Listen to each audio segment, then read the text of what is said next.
দাজ্জালের ফিতনা এটা শোনানোর জন্য। এবার দেখেন নবীজি কি বলেন। নবীজি বলেন, নবীজি নামাজের পর একটা ভাষণ দিলেন, খুতবা দিলেন, নামাজের পর ভাষণ দিলেন। ভাষণের মধ্যে নবী বললেন, মা মিন শাইইন লাম আকুন উরিতুহু ইল্লা ক্বাদ রাআইতুহু ফি মাকামি।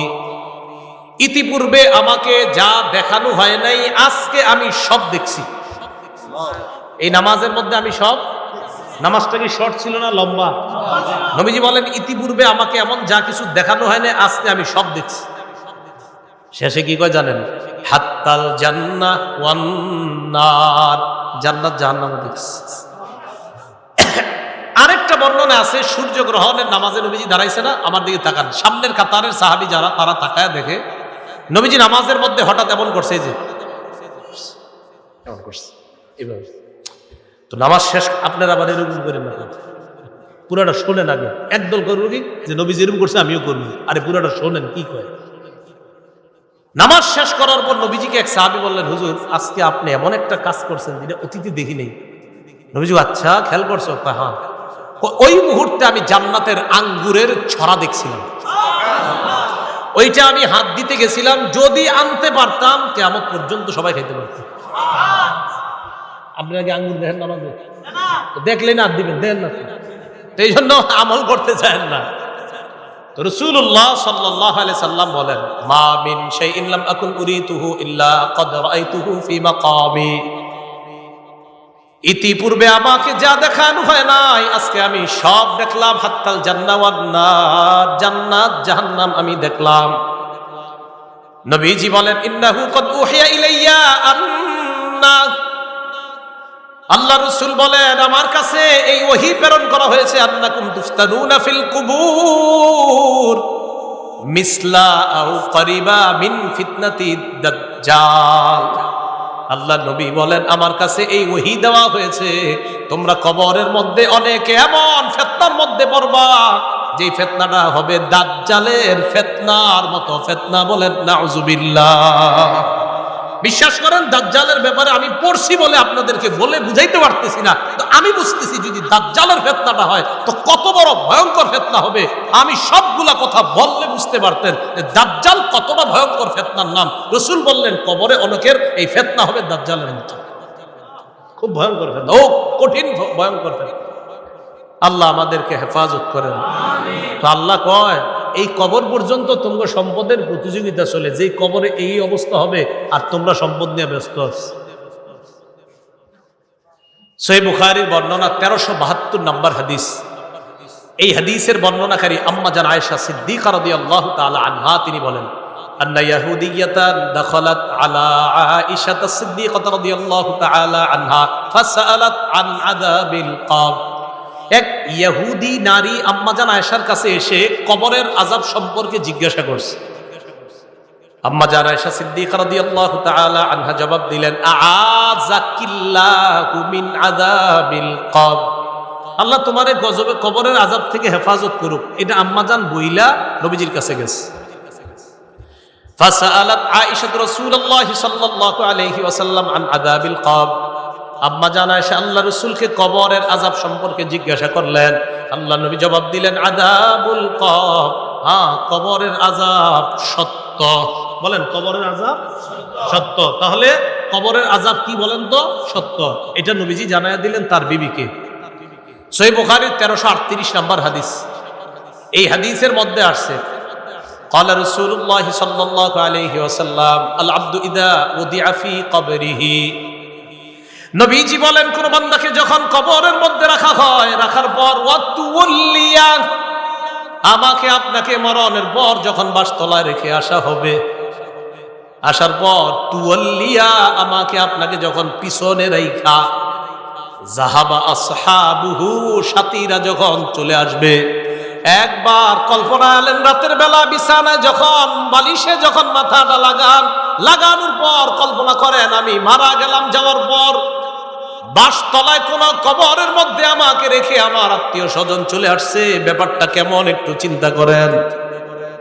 আল্লাহ নবী কয় কোন ব্যক্তিকে কবরের মধ্যে রাখার পর তুল্লিয়া, কবরটা পিছনে রাইখা যাবা আসহাবুহু, যখন এরপর বলা হবে আবদালাকাল্লাহু মাকআদাম মিনাল জান্নাহ, জাহান্নামের আসনের পরিবর্তে আল্লাহ তোমাকে জান্নাতের আসন দান করছেন। তা আল্লাহ কয় এই কবরে তুমি থাকতে হবে, আমরা থাকতে হবে। আল্লাহকুমুত তাকাসুরু হাত্তা যুরতুমুল মাকাবির, কবর পর্যন্ত সম্পদের প্রতিযোগিতা তোমাদের চলছে।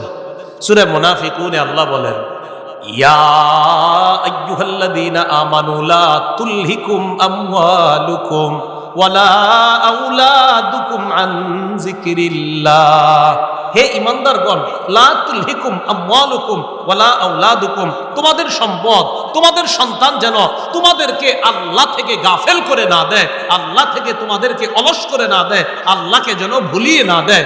ওমাইয়া ফাল যালিকা, আল্লাহ বলেন যারা সম্পদ আর সন্তানের কারণে আল্লাহরে ভুলে যাবে, ফাউলাইকা হুমুল খাসিরুন, তারা ক্ষতিগ্রস্ত। নাউযুবিল্লাহ। বলেন সম্পদ দেয় কে? 10 তলা 20 তলার বাড়ির মালিক বানায় কে? আর 10 তলা 20 তলা হালাল পন্থায় হওয়াটা দোষের না, দোষ কোনটা? যে আল্লাহ মালিক বানাইছে তাকে ভুলে যাওয়া। বুঝে আসছেনি? তো আল্লাহ কয় তোমাদের এই প্রতিযোগিতা চলবে কবর পর্যন্ত। কতদিন? কবর পর্যন্ত। ক্বালা রাসূলুল্লাহ সাল্লাল্লাহু আলাইহি ওয়াসাল্লাম, নবীজি সাল্লাল্লাহু আলাইহি ওয়াসাল্লাম বলেন, লা ইয়াজালু কলবুল কাবীরি শাবান ফিসনাতাইন, আল্লাহ নবী বলেন বুড়া মানুষের অন্তর 2 ক্ষেত্রে যুবক হয়। বুড়া মানুষের অন্তর যুবক হয় কয় ক্ষেত্রে? আরে বৃদ্ধ মানুষ কি বৃদ্ধ হয় না যুবক হয়? বৃদ্ধ হয়। কয় কলবটা 2 ক্ষেত্রে যুবক হয়। কয় কোন ক্ষেত্রে? ফি হিরসিল মাল, 1 নাম্বার সম্পদের লোভ, 2 নাম্বার ওয়াতুলিল আমাল, লম্বা আশা। কি আশা? লম্বা আশা। কেউ কাকা কই যান? বয়স কত? কয় 75। কোথায় যাচ্ছেন? মসজিদে। মনটা খারাপ কেন? আর বইলো না, 4টা ছেলে ইতালি থাকে, এক একজন 5 লাখ করে বেতন। 5 নাম্বার ছেলেটা বাংলাদেশে 50,000 টাকা বেতন। আরে তারে এখনো কোনো কুল কিনারা করে দিতে পারি নাই, টেনশনে আছে কাকা। রাসূলুল্লাহ সাল্লাল্লাহু আলাইহি সাল্লাম বলেন মানুষ বৃদ্ধ হয়, তার কলব 2 ক্ষেত্রে যুবক হয়। 1 সম্পদের লোভ, 2 লম্বা আশা, বড় আশা। আল্লাহ বুঝার তৌফিক দান করেন। রাসূলুল্লাহ সাল্লাল্লাহু আলাইহি সাল্লামের সাহাবী আব্দুল্লাহ ইবনে মাসউদ বলেন, খত্ত রাসূলুল্লাহ সাল্লাল্লাহু আলাইহি ওয়াসাল্লাম খত্তান মুরাব্বাআ। এই হাদিসটা বুঝতে হবে সবার। নবীজি একটা চতুর্ভুজ আঁকলেন। ওই অঙ্কের ছাত্ররা কোথায়? কি আঁকলেন? চতুর্ভুজ আঁকার পর ওয়া খত্ত খত্তান ফিল ওয়াসাতি খারিজাম মিন, মাঝখান থেকে একটা দাগ দিলেন। এই দাগটা চতুর্ভুজের বাহিরে নিলেন। বলেন তো রাসূল কি আঁকলেন? মাঝখানের দাগটা ভিতরে না বাহিরে? আচ্ছা এবার দেখেন, মাঝখানে ছোট ছোট কিছু দাগ দিস। এটা চতুর্ভুজ, মাঝখানে ছোট ছোট কিছু দাগ, আর মাঝে একটা বড় দাগ। এই আশেপাশে কিছু ছোট ছোট দাগ, মাঝখানে লম্বা একটা দাগ। বলেন তো লম্বাটা কি ভিতরে আছে না বাহিরে? আচ্ছা একটু বুঝছেন নি কথা? সুম্মা ক্বালা রাসূলুল্লাহ সাল্লাল্লাহু আলাইহি ওয়াসাল্লাম, নবীজি বলেন হাদাল ইনসান, মাঝখানের দাগটা হলো মানুষ। মাঝখানের দাগটা মানুষ। ওয়া হাদাল্লাযী মুহিতুন বিহি আও ক্বাদ আহাতা বিহি আজালু, চারদিকের চতুর্ভুজটা এটা হলো তার আয়ু, জীবন। এবার বলেন চারপাশে এই যে চতুর্ভুজটা, মাঝের দাগটা বলেন, মাঝের দাগ চতুর্ভুজ, চতুর্ভুজ আয়ু মানে জীবন। এই জীবন, এটা তার জীবন, মাঝে মানুষ। দাগ কি শেষ না মাঝে ছোট ছোট কিছু আছে? মাঝের ছোট ছোট দাগগুলা হাদিহিল আরাজ, এগুলা তার পেরেশানি, বিপদ, বালা মুসিবত, রোগ বিমারি। একটা আসে ভালো হয় আর একটা আসে, এরকম চলেনি জীবনে? একটার পর একটা আসতে থাকে। এই আসতে আসতে এক পর্যায়ে আবার জিজ্ঞাসা করছি, চারদিকের দাগ, মাঝের দাগ, ছোট্ট ছোট্ট দাগগুলা বালা মুসিবত, বিপদ আপদ, ব্যস্ততা। মাঝখানের দাগটা কি চতুর্ভুজের ভিতরে না বাহিরে? নবীজি বলেন মানুষ মারা যায়, বাহিরে যেই দাগটা এটা হলো তার আশা। মানুষ মারা যায়, আশাগুলা থেকে যায়। আশা কি জীবনের ভিতরে না বাইরে? এই যে মানুষ, ওর আশা হলো এত বড়, ও হলো একটু। এবার বাহিরে যেটা, এটা হলো ওর আশা। নবীজি কয় মানুষের জীবন এতটুকু, মানুষটা এতটুকু, ওর আশা এতটুকু, ও মারা যায়, আশাগুলা থেকে যায়। ভাই বুঝছেন নি আপনারা? আচ্ছা, তো আল্লাহ পাক রব্বুল আলামিন বলেন আল্লাহকুমুত তাকাসুর জুরতুমুল মাকাবির, কবর পর্যন্ত এই সম্পদের প্রতিযোগিতা, প্রাচুর্যের প্রতিযোগিতা তোমাদের চলতেই থাকে। আল্লাহ আমাদেরকে কবরের প্রস্তুতি নেওয়ার তৌফিক দান করেন। আচ্ছা, এরপরে দেখেন কি বলে, কাল্লা সাউফা তা'লামুন সুম্মা কাল্লা সাউফা তা'লামুন, অপেক্ষায় থাকো, অচিরেই জানতে পারবা, অবশ্যই অচিরেই জানতে পারবা। কাল্লা লাউ তা'লামুনা ইলমাল ইয়াকিন, আল্লাহ বলেন যদি নিশ্চিত জ্ঞানে জানতা, লা তারাবুন্নাল জাহিম, স্বচক্ষে জাহান্নাম দেখতে পাবা। আল্লাহ বলেন লা তারাবুন্না, অবশ্যই অবশ্যই জাহান্নাম দেখবা।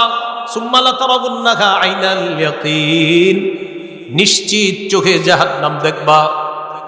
এরপর আল্লাহ বলেন সুম্মা লা তুসআলুন্না ইয়াউমা ইযিন আনিন নাঈম, এরপর তোমাদেরকে নিয়ামত সম্পর্কে জিজ্ঞাসা করা হবে। আল্লাহ বলেন অবশ্যই অবশ্যই তোমাদেরকে প্রতিটা নিয়ামতের কথা জিজ্ঞাসা করা হবে। আঙ্গুল, চোখ, কান, নাক, হাত, পা, প্রত্যেকটা অঙ্গের ব্যাপারে জিজ্ঞাসা করা হবে। ইন্নাস সামআ ওয়াল বাসারা ওয়াল ফুআদা, আল্লাহ বলেন কান শ্রবণ শক্তি, ওয়াল বাসর দৃষ্টি শক্তি, ওয়াল ফুআদা অন্তঃকরণ, সবগুলাকে কাঠগড়ায় দাঁড়াতে হবে, সবগুলাকে জিজ্ঞাসা করা হবে। এগুলার ব্যাপারে তোমাকে কাঠগড়ায় দাঁড়াতে হবে, তোমাকে জিজ্ঞাসা করা হবে সঠিকভাবে এগুলা খরচ করছো কিনা। এবার একটা হাদিস শুনুন, বলেন তো নেয়ামতের ব্যাপারে জিজ্ঞাসা করা হবে কিনা? আজকে রাতে ভাত খাইছে, খাবার, রাতের খাবার কারা কারা খাইছেন হাত তোলেন। অন্যরা খান নাই রাতের খাবার? মাশাআল্লাহ, খাবেন ইনশাআল্লাহ নাকি? দুপুরের খাবার কারা কারা খাইছেন? ঠিক আছে, হাত নামা, বাস একটা হইলেই। এবার হাদিস শুনুন, মুসলিম শরীফের 4208 নম্বর হাদিস। আবু হুরায়রা রাদিয়াল্লাহু তাআলা আনহুর বর্ণনা, তিনি বলেন খরাজা রাসূলুল্লাহ সাল্লাল্লাহু আলাইহি ওয়াসাল্লাম যাতা ইয়াউমিন আও যাতা লাইলা, একদিন রাতে অথবা দিনে রাসূল বাসা থেকে বের হলেন। কোথা থেকে বের হইছে? রাতে বা দিনে। বের হওয়ার পর আসছে, আয়েশা দেখে ফাইদা হুয়া বিআবি বকরিন ওয়া উমর, নবীজি দেখে আবু বকর ওমর বসা। আবু হুরায়রা রাদিয়াল্লাহু তাআলা আনহু বলেন নবীজি বাসা থেকে বের হয়েছে, বের হয়ে দেখে আবু বকর ওমরও বসা। এই হাদিসটা একটু মন দিয়ে সবাই শুনেন আর নিজেদের জীবনটা একটু চিন্তা করবেন। নবীজি তাদের দুইজনকে প্রশ্ন করলেন, আবু বকর এবং ওমর, এই দুই সাহাবী, বিখ্যাত দুই সাহাবীকে প্রশ্ন করলেন, আচ্ছা তোমরা এইখানে এই মুহূর্তে কেন? মা আখরাজাকুমা ফি হাদিহিস সাআ, এই সময়ে তোমরা এখানে কেন? অসময়ে মানে এই সময় মানে অসময়ে, আরে এই সময়ে তোমরা এখানে কেন? এই হাদিস দ্বারা বোঝা যায় সাধারণত যে সময় মানুষ ঘর থেকে বেশি একটা বের হয় না, ওই সময়ে নবীও বের হইলেন, আবু বকরও বের হয়েছে, ওমরও বের হয়েছে। নবী বের না হইলে জিজ্ঞাসা করে কেন? আবু বকর ওমর জবাব দিলেন, আহারে কি জবাব দেয় দেখেন, ক্বালাল জুউ ইয়া রাসূলুল্লাহ, হুজুর খিদা লাগছে, ক্ষুধার কারণে বের হয়েছে। সম্পদ সব ছেড়েছে মক্কায়, নবীর সাথে চলে এসেছে মদিনায়। নবীজি যে জবাবটা দিলেন, আল্লাহ নবী বললেন আল্লাযী নাফসি বিয়াদিহি আখরাজানিল্লাযী আখরাজাকুমা। আবু বকর ওমরকে আল্লাহ নবী বলেন, আল্লাহর কসম আবু বকর ওমর, তোমরা যে ক্ষুধার কারণে বের হয়েছ, আমিও ক্ষুধার কারণে বের হইছি।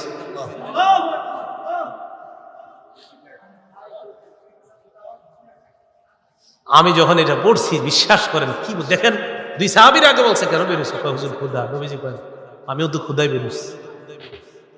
কৌমু চলো আমার সাথে চলো। ফাকামু মাআ, দুই সাহাবী আল্লাহ নবীর সাথে চললেন। ফাআতা রাজুলাম মিনাল আনসার, এক আনসারী সাহাবীর বাড়িতে গেলেন। ফাইদা হুয়া লাইসা ফি বাইতিহি, সাহাবী বাড়িতে নাই। রাআতহুল মারআ, ঘর থেকে আনসারীর বিবি দেখা ফেলছে, সর্বনাশ, আমাদের বাসায় এই তিনজনকে, আল্লাহু আকবার, মহিলা চিনে ফেলছে। ভিতর থেকে বলতেছে মারহাবা, স্বাগতম স্বাগতম। এমন মেহমান পাইলে কে স্বাগত না জানায়? আরে সাহাবী রাসূলুল্লাহ সাল্লাল্লাহু আলাইহি সাল্লাম আর আবু বকর ওমরকে যখন আনসারী সাহাবীর বিবি দেখলেন, ভিতর থেকে বলা শুরু করলেন স্বাগতম স্বাগতম, আপনারা ভিতরে আসেন, ঘরে বসেন। নবীজি ঘরে গিয়ে বললেন, এই না ফুলান, স্বামী কোথায়? মহিলা ভিতর থেকে জবাব দিলেন, যাহাবা ইস্তাজিবু লানা মিনাল মা, হুজুর বৃষ্টি পানি আনতে গেছে আমাদের জন্য। এবার দেখেন কি হয়, ইতিমধ্যে আনসারী সাহাবী আসছে। আসার পর সাহাবী দেখে বাসায় নবীজি, আবু বকর, ওমর। আচ্ছা একটু ভাবেন তো মনে মনে, ওই যুগে যদি আপনি হইতেন আর যদি বাড়িতে গিয়ে দেখতেন হঠাৎ নবীজি আর আবু বকর, ওমর আপনার ঘরে,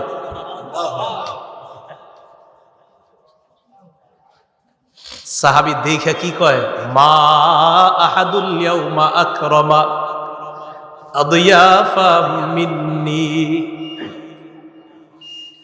সাহাবী কয় আজকে আমার চাইতে শ্রেষ্ঠ মেহমান, আজকে আমি যে শ্রেষ্ঠ মেহমানদেরকে পাইছি, আমার চাইতে শ্রেষ্ঠ ভাগ্যবান আর শ্রেষ্ঠ মেজবান আর কেউ নাই।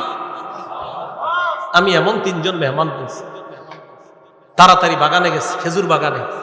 যা আবিল আজ, খেজুরের ছড়ি নিয়ে আসছে। ফিহি বুসরুন আর রতবুন ওয়া ইয়াবিস, শুকনা খেজুর আছে, ভিজা খেজুর আছে, কাঁচা খেজুর আছে। আইনা কয় যেটা মন চাই এটা খায়।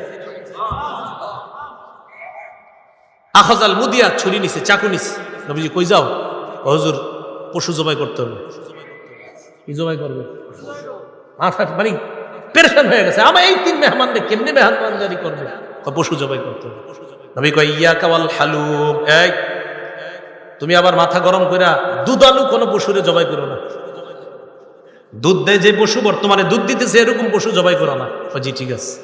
ফাজাবা হালাহুম, স্বাভাবিক একটা বকরি জবাই করছে। নবীজিরে গোস্ত দিয়ে, খেজুর দিয়ে, মিষ্টি পানি দিয়ে মেহমানদারি করলেন।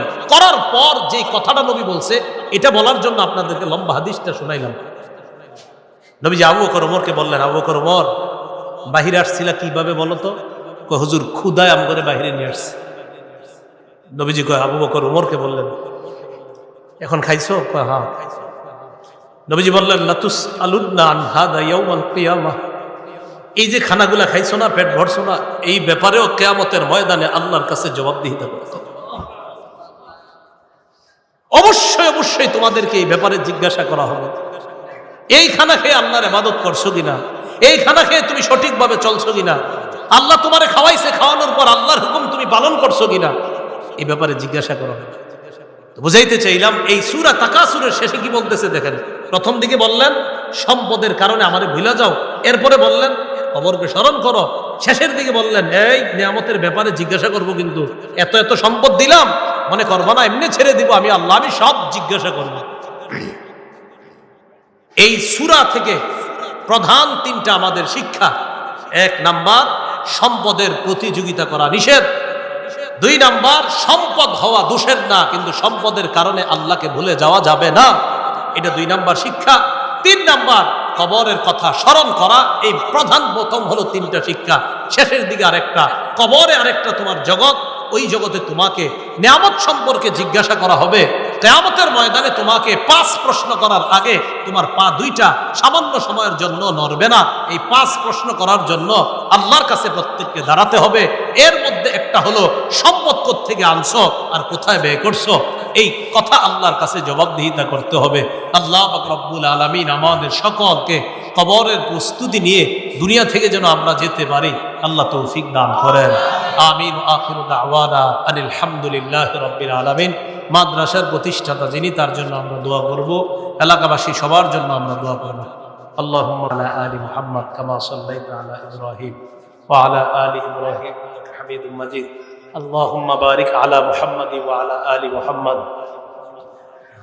কামা বারাকতা আলা ইব্রাহিম ওয়া আলা আলি ইব্রাহিম। একটা আবেদন আপনাদের কাছে হাত জোর করে করব। ঢাকা ফজরের নামাজ 4:40-এ, দেশ গ্রামে কয়টায়? 40-45-এ ফজরের নামাজটা সবাই পড়বে। এত রাত পর্যন্ত এই সময়ে বয়ান করাটা উচিত হয় না আসলে। 10টা, 10:30টার মধ্যে বা 11টার মধ্যে সর্বোচ্চ শেষ হওয়া উচিত ছিল, যেহেতু রাত ছোট। আল্লাহর হস্তে আপনারা ফজর নামাজটা পড়বেন তো ইনশাআল্লাহ। আমারে কিন্তু দাঁড় করায় না আল্লাহর সামনে, আল্লাহর হস্তে আপনারা ফজরের নামাজটা পড়েন সবাই। এই মাহফিল একটু বেশি হয়ে রাত হয়ে যাওয়ার কারণে যেন এই কথা আল্লাহর কাছে বলতে না হয় যে আল্লাহ মাহফিল এত রাত হইল কেন, এর লেগে আমি ফজর পড়ি। আল্লাহর হস্তে আপনারা সবাই ফজরটা পড়বেন। জি।